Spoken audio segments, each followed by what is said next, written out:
My husband spent 20 years restoring that car. When I walked into the garage and saw it empty, my son said, I sold it. My wife wanted a trip to Paris. Just move on. I was heartbroken until the dealer called. Ma'am, your husband left something inside. You need to come right away. You know that gut feeling? The one that hits you like a punch to the stomach? That's what I felt the morning I looked out my kitchen window. The garage door was wide open and my late husband's car, it was gone. Just vanished. 20 years of his life, his passion, gone overnight. My own son, Brian, sold it for a trip to Paris with his new wife. Can you believe it? But what came next, what one phone call the very next morning revealed, completely turned my world upside down. My name is Carol, and this is how my dead husband, Dennis, reached out from beyond the grave, not just to save my life, but to teach our son and his calculating wife a lesson they would never forget. That morning, the open garage door was the first thing I saw. I was standing in my kitchen, coffee growing cold in my hands, just staring through the window above the sink. The space inside was dark, even with the early light. Dennis, he never left that door open overnight. Not once in 43 years of marriage. But Dennis was gone now, 8 months already. I set my coffee down and walked to the back door, opening it to the cool spring air. It was a beautiful April morning, the kind Dennis would have already been out there, bent over that car, a rag in his hand. I crossed the yard, the concrete cold under my slippers. In the center of the garage floor, the familiar dark oil stain was all that remained. 20 years of the same car sitting in the same spot leaves a mark. But the spot was empty now. Just empty. My chest went tight. I put my hand on the doorframe, trying to breathe. In through the nose, out through the mouth. 43 years as an ICU nurse, and I still use the same techniques I taught my patients. Breathe. Think. Act. But all I could think about was the gaping, empty space. I walked to Dennis's workbench. His tools hung on the pegboard, each one outlined in black marker so he'd always know where it went. His red toolbox sat closed.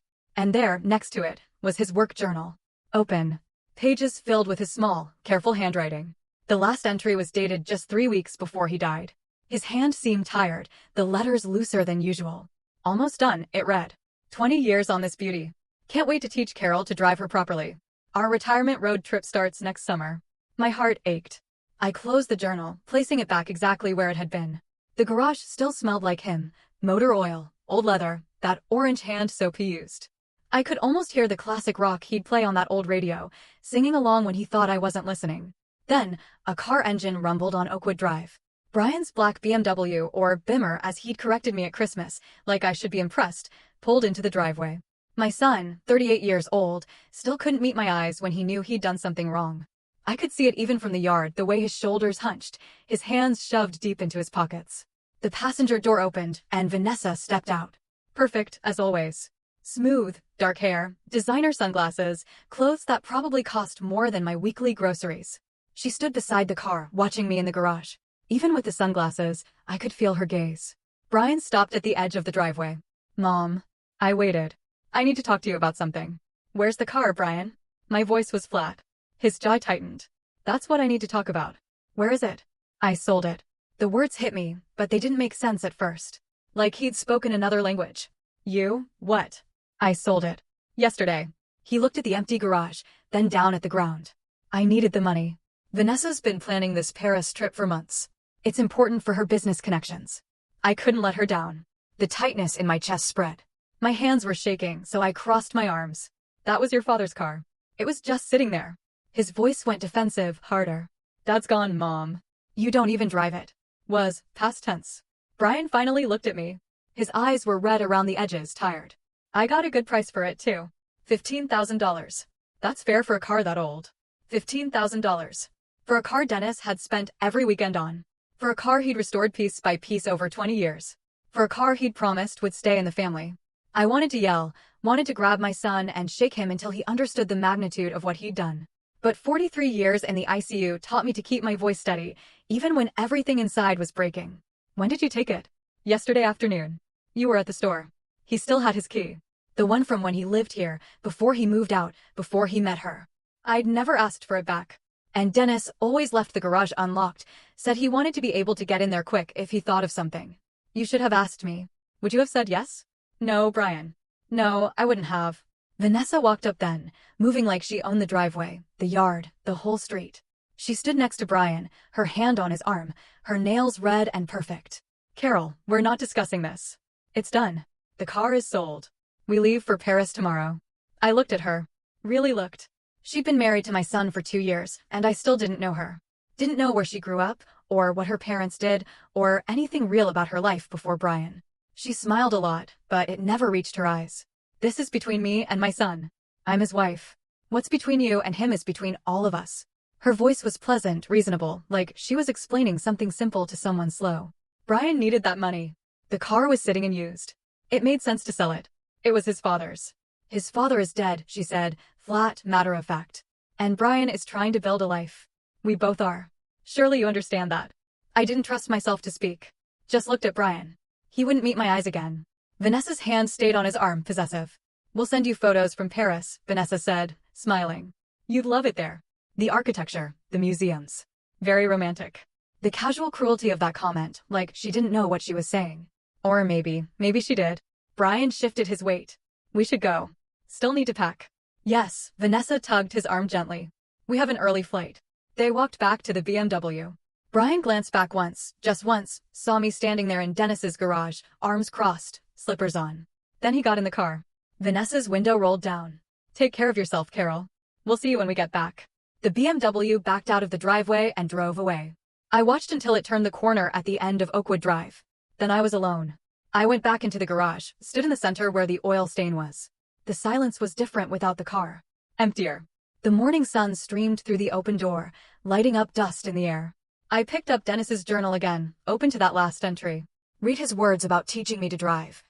About our retirement road trip, about 20 years of work finally finished.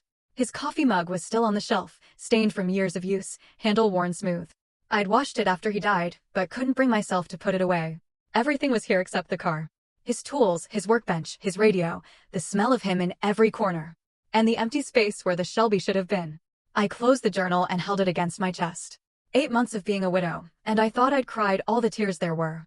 But standing in that garage, holding Dennis's journal, looking at the empty space our son had left, I felt them coming again. The phone rang at 7 in the morning.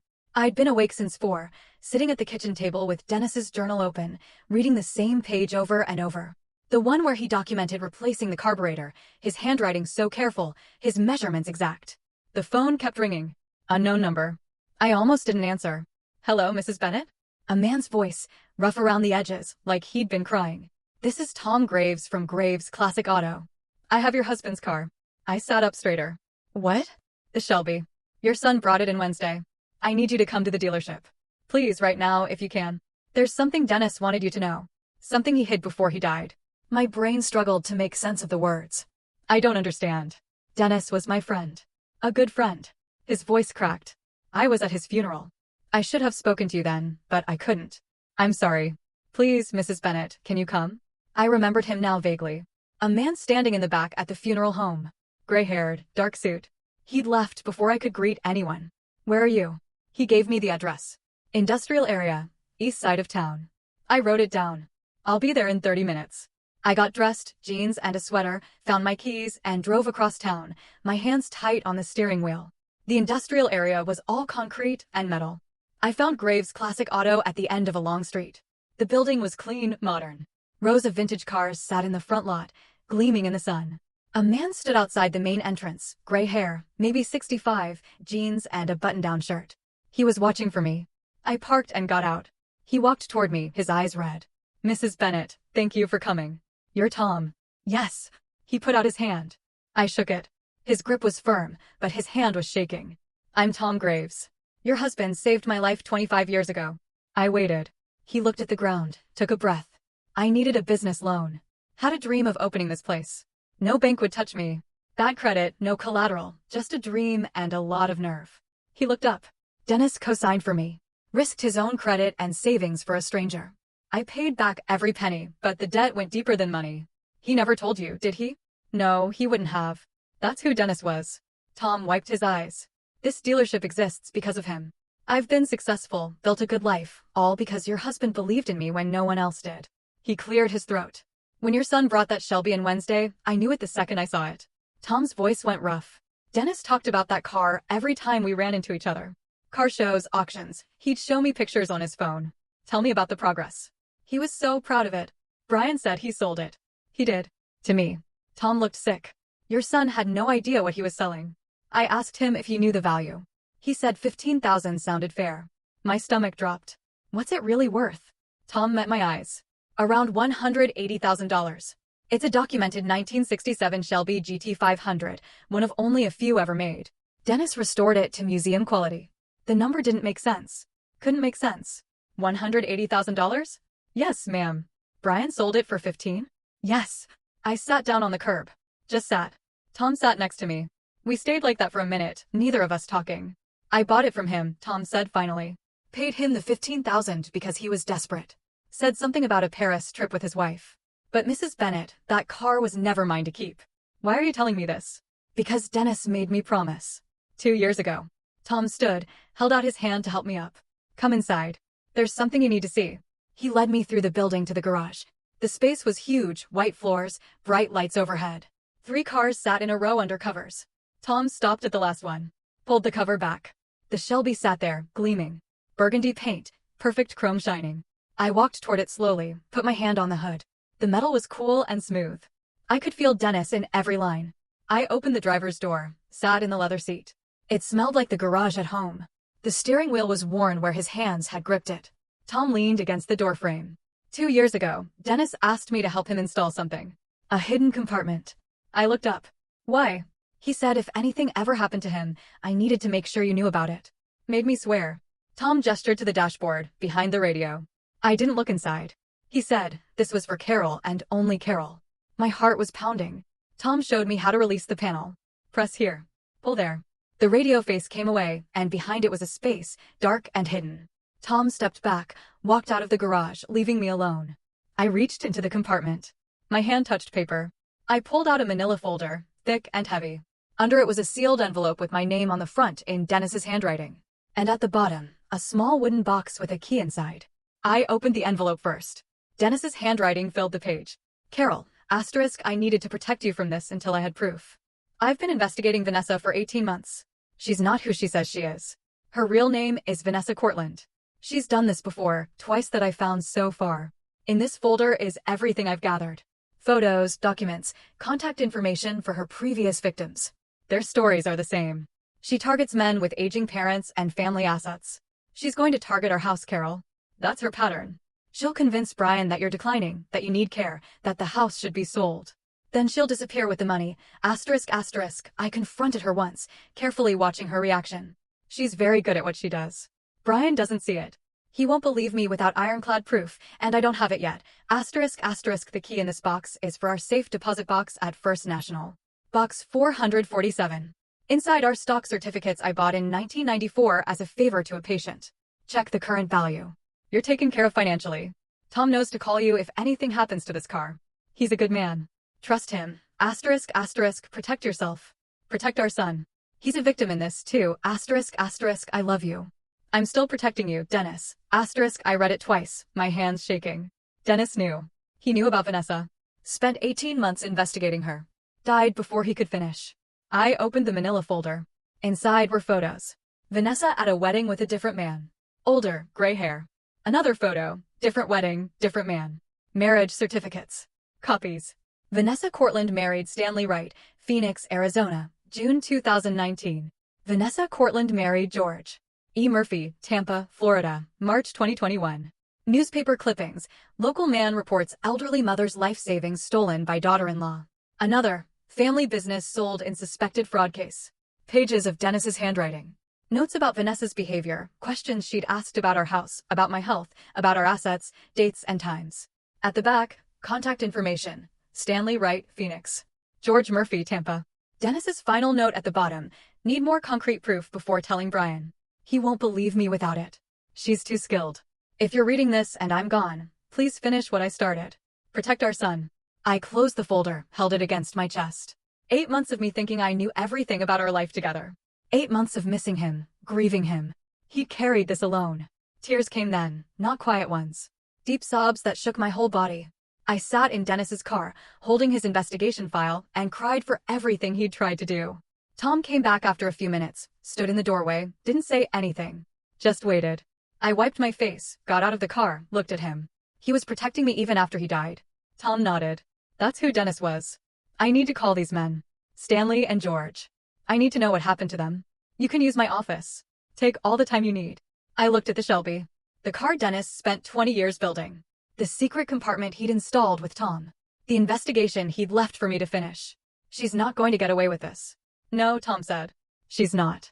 Stanley Wright answered on the third ring. His voice sounded tired, like he'd been expecting this call for years. I was in Tom's office, the door closed, phone on speaker so Tom could listen. My hands shook as I dialed. Hello, Mr. Wright. My name is Carol Bennett. I'm calling because my son is married to a woman named Vanessa Cortland. Long silence on the other end. Then a heavy sigh. I wondered when this call would come. I gripped the edge of Tom's desk. Can you tell me what happened? Stanley, 58 years old, told his story slowly, each word careful, like he'd practiced it. He met Vanessa in the spring of 2019 at a community center where his mother volunteered. Vanessa was charming, attentive, seemed genuinely interested in him. His wife had died 3 years before. He was lonely. They dated. She was patient, understanding, made him feel seen again. Married 6 months later. His mother had concerns, said something felt off, but Stanley dismissed it. After the wedding, Vanessa started with small comments. Your mother seems to be slowing down. Have you noticed? She forgot my name yesterday. Is that normal? I'm worried about her driving. What if something happens? Stanley started noticing things he hadn't before. Normal aging suddenly looked like decline. Vanessa would find articles about dementia, leave them where Stanley would see them. Articles about elderly falls, injury risks. Over months, she built a case that his mother wasn't safe. Then she found a memory care facility, the best in the state, $20,000 a month. The only way to afford it was to sell his mother's house. Stanley convinced his mother it was for her safety. Sold the house she'd lived in for 42 years for $280,000. The money went into a joint account with Vanessa. His mother moved to the facility a few months after the wedding. 2 weeks later, Vanessa disappeared, cleaned out the account. Every penny. Left no forwarding address, changed her phone number. Stanley tried to track her, filed police reports, but the money was in a joint account, technically legal. His mother died 6 months later. Stanley's voice cracked. She kept asking when she could go home. I kept telling her soon, but there was no home anymore and no money to get her one. I closed my eyes. I'm so sorry. Mom was fine, Mrs. Bennett. A little forgetful, but fine. She didn't need that place. She needed her home. He paused. Whatever Vanessa is telling your son about you, don't believe it. Document everything. She'll start small, little comments about you forgetting things, being tired. Then she'll escalate. Thank you for telling me. Stop her, Stanley said. Please. Don't let her do to another family what she did to mine. I hung up, sat there staring at the phone. Tom brought me water. I drank it, then dialed the second number. George Murphy answered immediately. George Murphy. I introduced myself. Same opening. He sighed. Vanessa Cortland. Yeah, I've been waiting for someone to call. George was 61. His story was different, but the pattern was the same. He met Vanessa at his father's funeral in early 2021. She was there supporting a friend, she said. Found George afterward, expressed condolences. She understood grief, said she'd lost someone too. They talked for hours. She helped him through the darkest time. Started dating a month later. His friends said it was too soon. He didn't care. Vanessa made the grief bearable. Married 8 months later. His father had owned a small auto repair shop for 40 years. George inherited it, but didn't want to run it, too many memories. Vanessa suggested selling. It's too much stress. Sell it. We'll take the money, travel, heal together, start fresh. It made sense to George at the time. Sold the shop for $195,000. Money went into a joint account. 3 days after the check cleared, Vanessa was gone. Completely vanished. George tracked her through credit card records to Costa Rica. By the time he got there, the money was gone, laundered through multiple accounts. Impossible to recover. She targets men with aging parents and family assets, George said. That's her specialty. She researches them first, knows everything before she even introduces herself. He paused. Does your son have access to your house? Your finances? Not yet. But she's been setting the stage. Then you have time. Stop her before she gets him to sign anything. After I hung up, Tom and I sat in silence. Dennis suspected all of this, Tom said finally. He came to me 6 months before he died. Asked me to help him. Said he had a buddy, a private investigator, Peter Coleman. They were working together. Why didn't Dennis tell me? He said he needed ironclad proof. Said Brian was so in love, he'd never believe it otherwise. Tom pulled out a business card from his desk drawer. Peter's been waiting. Call him. I took the card. Peter Coleman. Private investigations. A local number. First, I need to go to the bank. First National was across town. I drove there with Dennis's investigation file on the passenger seat, the small wooden box with the key in my purse. The bank was busy Friday afternoon. I asked for access to the safe deposit boxes. The manager, a woman in her 50s, led me to the vault. Box 447. The key fit perfectly. Inside was a single envelope. I opened it. Stock certificates in a protective sleeve. And a letter from Dennis. Carol, asterisk, I bought this stock as a favor to a patient in '94. His son was starting a tech company and needed investors. I gave him $5,000, never expecting anything. The patient died the next year and I honestly forgot about these certificates. Found them last month while organizing files. Looked up the company and nearly fell over. This is worth more than we ever saved. This is for you. For our future, for security. If you're reading this from the safe deposit box, something happened to me. Sell these when you're ready. Live well, travel. Stay independent. Don't let anyone convince you otherwise. You're taken care of. Dennis, asterisk, I took the certificates to the bank manager. Can you tell me what these are worth? She researched on her computer. Her eyes widened. Mrs. Bennett, Techcore Solutions went public last year. These shares are currently valued at approximately $342,000. I sat down. Just sat. The manager brought me water. Are you all right? My husband bought these. She pulled up records. Purchased May '94 for $5,000. The company remained private for 30 years, then went public. Stock price has been climbing. $342,000. Dennis left me financial security I never knew existed. I had resources now. Power. Options. I could fight Vanessa on equal footing.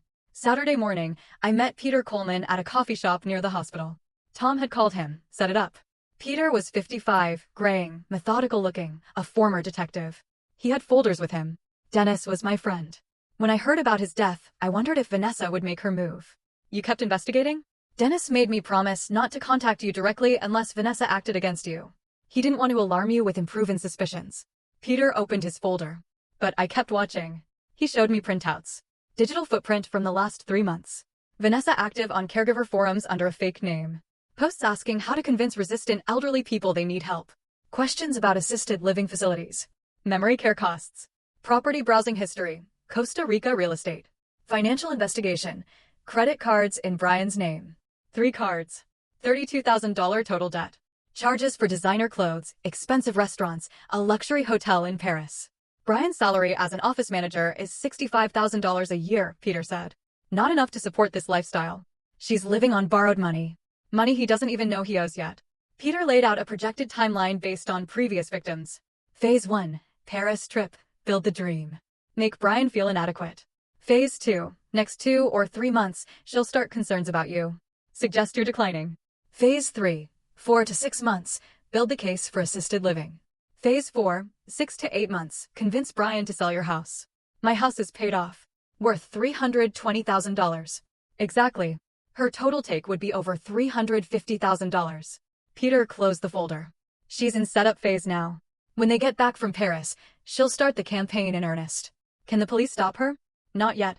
She hasn't committed a crime in the state. The previous scams were in Arizona and Florida. Until she actually takes money or commits fraud here, police can't act. So, we wait for her to hurt us? We build the case now. Document everything. When she makes her move, we're ready. Peter leaned forward. And Brian has to see the truth himself. If you just tell him, she'll convince him you're paranoid. He has to discover it. I understood. Brian wouldn't believe me without proof he found himself. That evening, I sat at my kitchen table, made a list of everything I'd noticed about Vanessa over 2 years. 2 months ago, Brian asking where I kept the house deed. 6 weeks ago, Vanessa taking photos of every room during a visit. 1 month ago, Brian asking if I'd forgotten about lunch plans we never made. 3 weeks ago, Vanessa commenting how tired I seemed. 2 weeks ago, a brochure for Sunset Hills Senior Living, falling from Vanessa's purse. The pattern was there. It had been building for months. Vanessa was creating a narrative that I was declining, preparing Brian to believe his mother needed help. I thought about the stock certificates, about why Dennis kept them in the bank, but hid the investigation file in the car. The answer was obvious. The bank was fireproof, secure, the safest place for something valuable. But the car was Dennis's private space. Vanessa never went in the garage, never showed interest in his tools or his work. She stayed in the house. The car was where Dennis could hide something he didn't want her to find. He thought of everything. I closed my notebook. Outside, the sun was setting. Spring evening, warm and quiet. Dennis protected me in every way possible. Left me money. Left me evidence. left me people who would help. Now, I had to protect Brian. They came back from Paris on a Tuesday, both tanned. Brian looked tired despite the vacation, stress lines around his eyes that hadn't been there before. I'd invited them for dinner. Played the part perfectly. Made pot roast. Dennis's favorite. Brian's childhood favorite, too. They arrived at 6. Vanessa in clothes I'd never seen before, silk blouse, designer jeans, expensive bag. I hugged Brian at the door. He held on a second longer than usual. Vanessa's hug was quick, performative.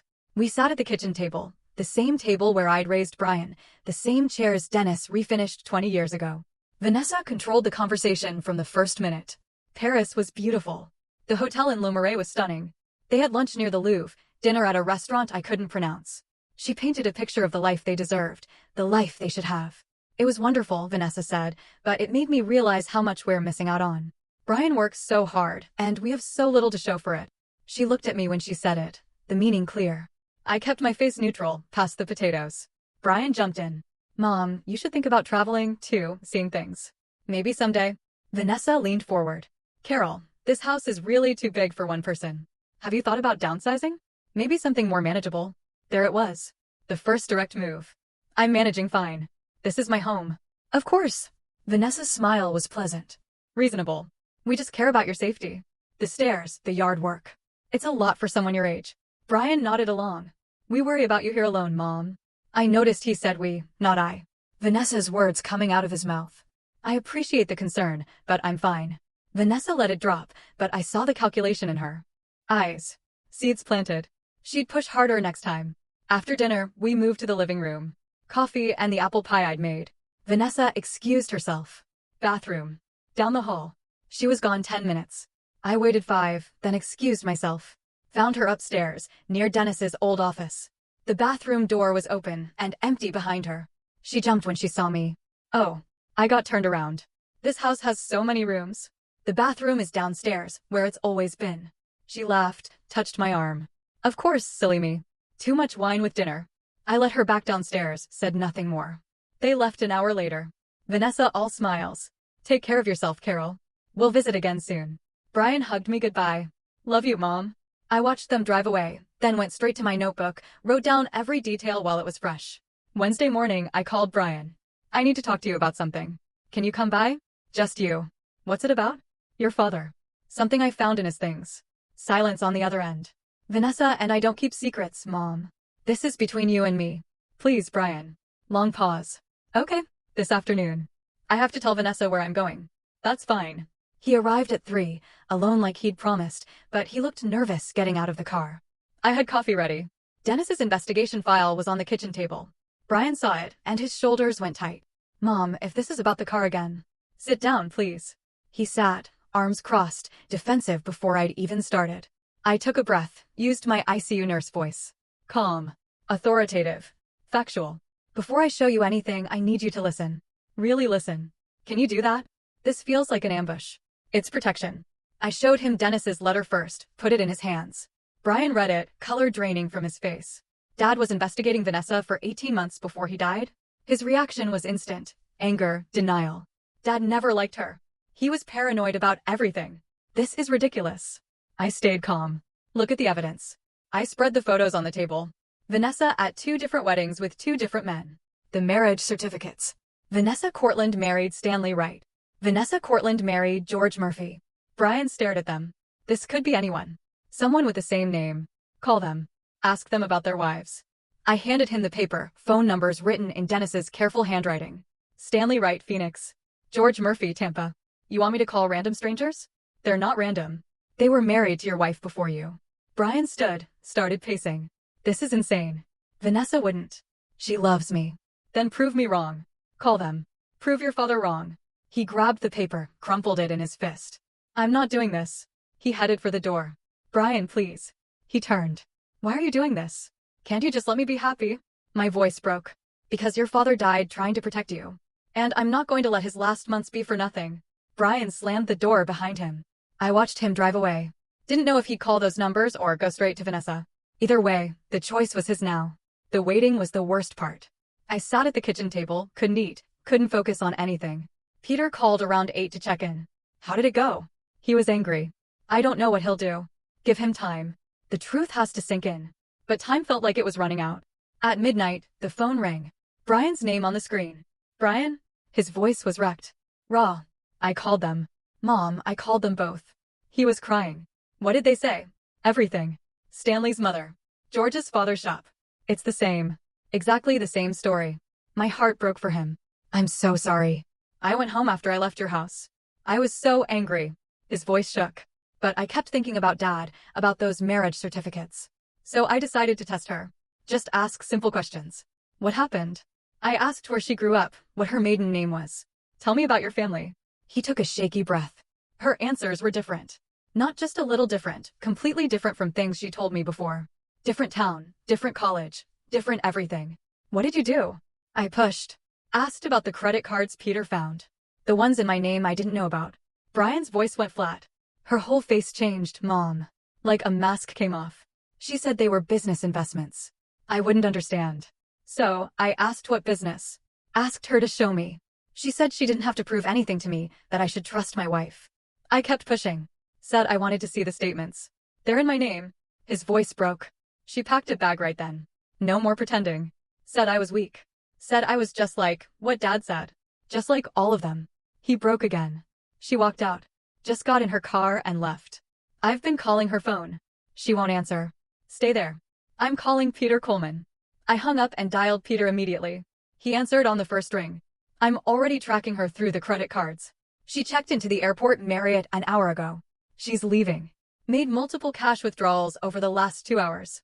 Got about $12,000 total. And she just booked a flight. He paused. Mexico City. 6 a.m. departure. One way. My stomach dropped. She's running. Yes, but I found something else. Vanessa Cortland is a stolen identity. The real Vanessa Cortland died in a car accident in 2018. This woman's real name is Linda Marsh. She's wanted for fraud in 2 other states under different names. Can the police stop her?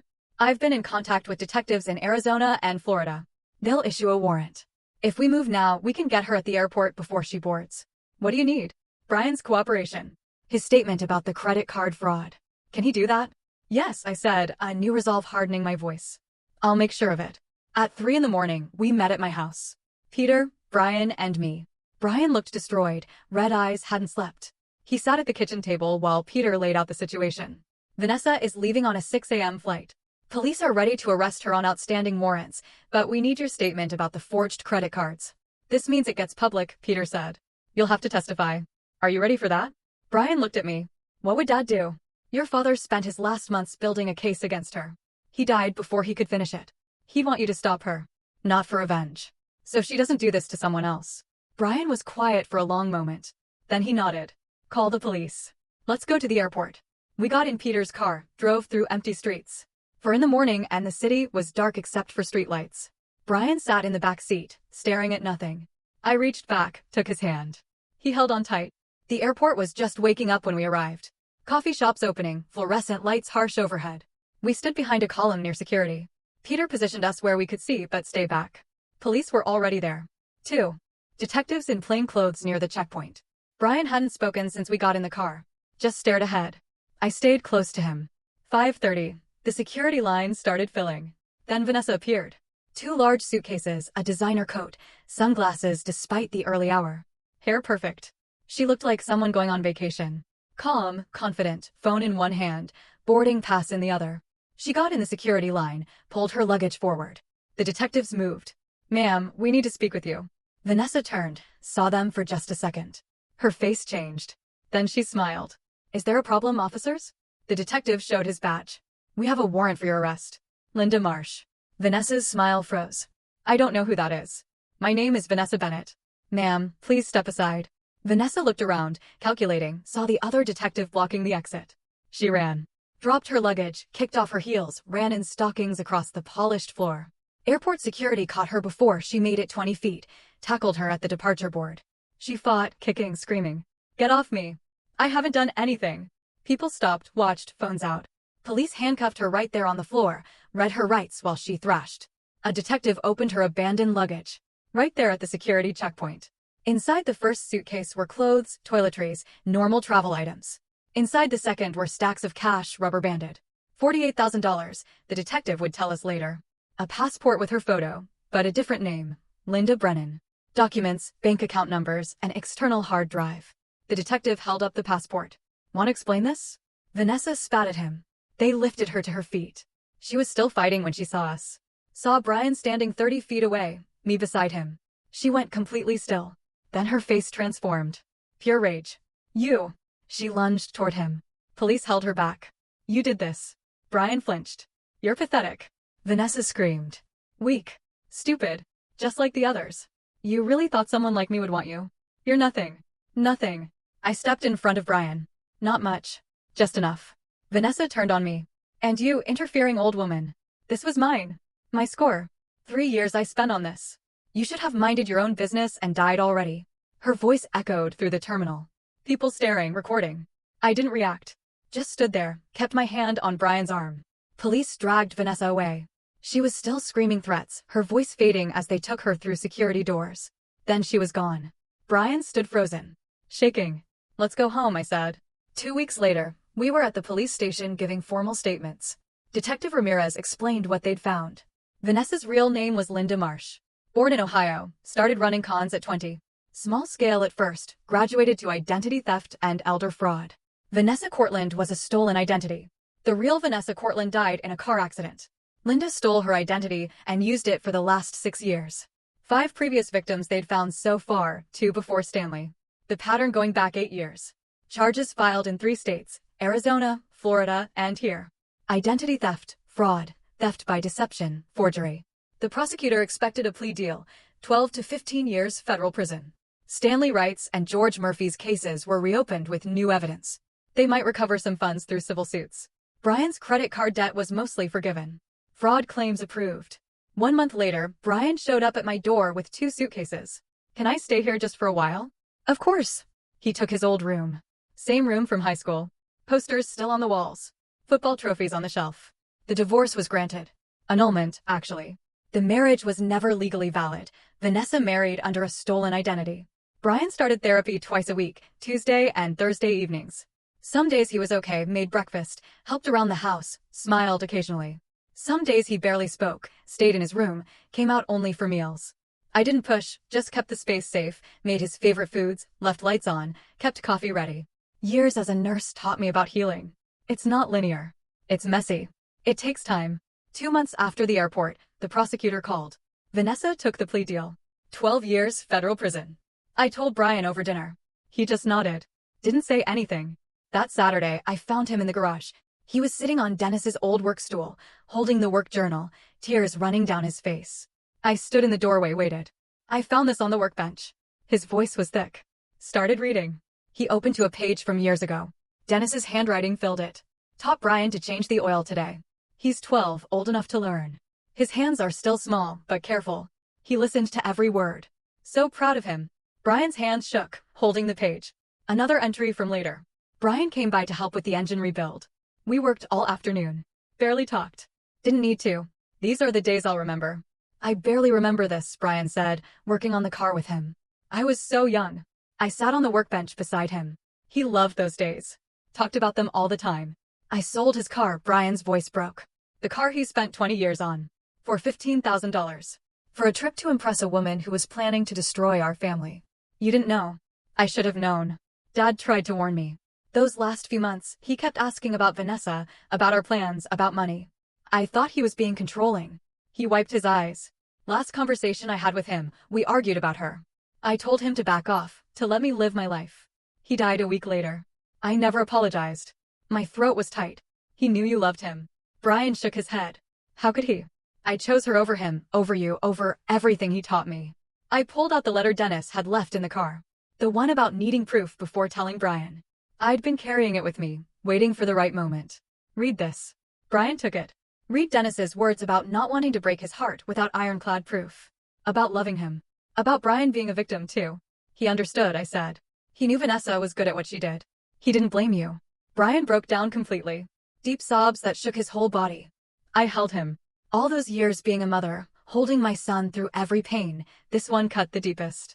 We sat in the garage for a long time, surrounded by Dennis's tools, his workbench, his radio, the smell of motor oil and old leather.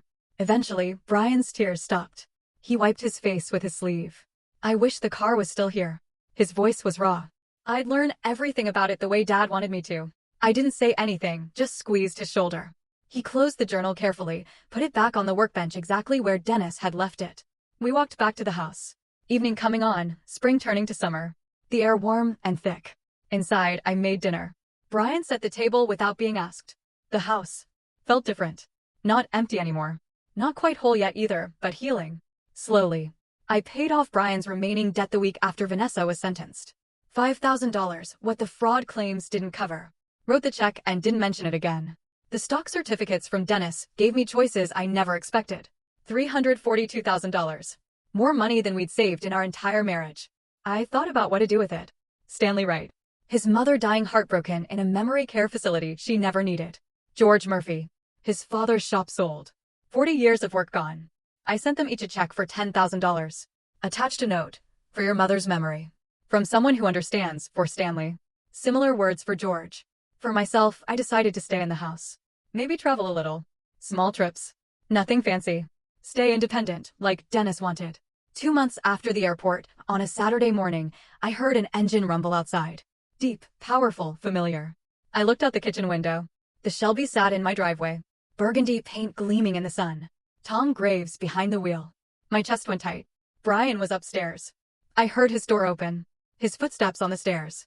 He'd heard it too. We both walked outside, stood on the front porch. Tom got out of the car, smiled when he saw our faces. Bringing her home where she belongs. Brian stared at the car, couldn't move, couldn't speak. Tom walked toward us, held out the keys to me. This was never mine, Mrs. Bennett. Dennis built it for you. I tried to find words. Tom, you paid Brian $15,000. I know. Tom shook his head. But this car is worth more than money. Dennis would want you to have it. Want Brian to learn it. That's what matters. Brian's voice came out rough. I sold it. I threw it away. Tom looked at him. You were a victim, too. Your dad knew that. That's why he built the case to protect you. Tom handed me the keys. Dennis told me once that this car was never really his. It was always meant for his family, for the people he loved. He gestured to the garage. You want help backing her in? We opened the garage door together. Tom backed the Shelby into its spot. The same spot it had left months ago. The oil stain on the concrete still there. The engine shut off. Silence settled. Then the garage smelled like it should again. Motor oil. Old leather. Dennis. Tom got out. Stood looking at the car for a moment. He'd be proud of what you did, he said to me, stopping her, protecting your son. He looked at Brian. And he'd be proud you came back. That you're healing. Tom left after coffee, hugged us both. Brian and I stood in the garage after he drove away. The Shelby between us. I can't believe it's back, Brian said. Neither can I. He touched the hood, ran his hand over the smooth paint. I don't deserve this. Dennis thought you did. That's enough. 3 months later, on a Sunday morning, we started. Brian brought Dennis's work journal to the garage. I brought coffee. We opened the hood. Stood looking at the engine Dennis had rebuilt piece by piece. I don't know where to start, Brian said. I opened the journal, found the page marked Teaching Brian. Dennis's handwriting clear and careful. Start with the oil, I read. Check it first, every time, before you drive her. No, she's ready. Brian found the dipstick, pulled it, checked the level like the journal showed. His hands were steadier now. 3 months of therapy showing. We spent the morning going through the car together, checking fluids, examining filters, testing systems. Physical, methodical work, following Dennis's notes step by step. Brian's confidence grew as the hours passed. I saw Dennis in his movements, the careful attention, the gentle touch with tools. By afternoon, Brian was smiling. Really smiling. I forgot how much I love this, he said. Being in the garage, working with my hands. Your father loved these days with you. I remember more now, little things. The way he'd explain everything twice to make sure I understood. The way he'd let me try even when I made mistakes. He closed the hood carefully. I'm going to take care of this car the way he wanted. We'll take care of it, I said. Together. For months after Tom brought the car back, I decided it was time. Saturday morning, spring turning to summer. I stood in the garage with the keys in my hand. Brian came out. You ready? I think so. We got in. Brian passenger seat. Me behind the wheel. The leather seat was cool under me. The steering wheel worn where Dennis's hands had gripped it for 20 years. I adjusted the mirrors, checked everything like the journal taught us. Started the engine. The Shelby roared to life. A deep rumble I could feel in my chest. The sound of Dennis's work, his patience, his love. I backed out of the garage carefully. Brian's hand on the door handle, nervous but trusting. Drove down Oakwood Drive, windows down, warm air coming through. the engine purring smooth and powerful. Brian left. Dad would lose his mind right now. In the best way. He taught me to drive when I was 17. On a stick-shift Ford. I stalled it 6 times. He never got frustrated. This is easier. We drove with no destination.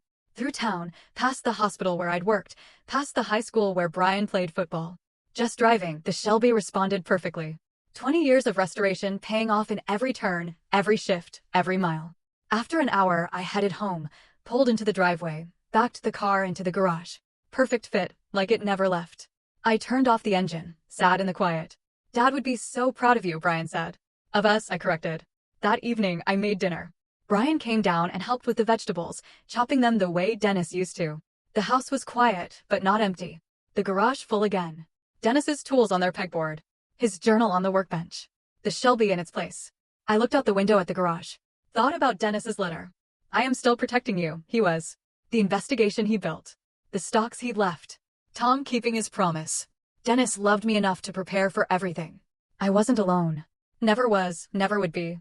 Thinking back on everything, on the shock, the betrayal, the painful revelations, it makes you wonder about the people you trust most, doesn't it? Have you ever had someone you love pull a complete 180, revealing a side you never knew existed? Or maybe, like me, you've discovered someone was silently fighting battles for you, even when you didn't realize it. I really want to know, what would you have done in my shoes, when your own son was unknowingly walking into a trap set by the woman he loved? Share your thoughts, your experiences, I'm listening.